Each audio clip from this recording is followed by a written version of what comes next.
এই তো আমি চলে আসলাম রান্না নিয়ে। আমি 4 রকমের রান্না নিয়ে চলে আসলাম আজকে। রান্না তো রান্নাই। আমি যেটা আসলে বাসায় রান্না করি সেটা আপনাদের মাঝে নিয়ে চলে আসি। এটা হলো আমার মাছ ভাজা, এটা হলো আমার মুরগির মাংস রান্না।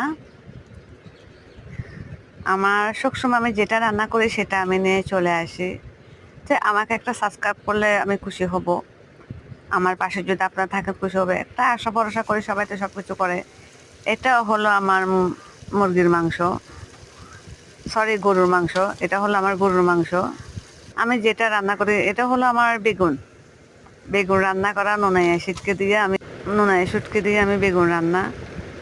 তো এই 4টা রান্না আপনাদের মাঝে আমি তুলে ধরলাম যে আমার 4টা রান্নায় কেমন হয়েছে পারলে একটু কমেন্টে জানাবেন। পাশে থাকবেন ইনশাল্লাহ। আর ছোটো বাবুরা দেখলে তো অবশ্যই সাবস্ক্রাইব করবে আমার ছোট্ট বোনের মনেরা।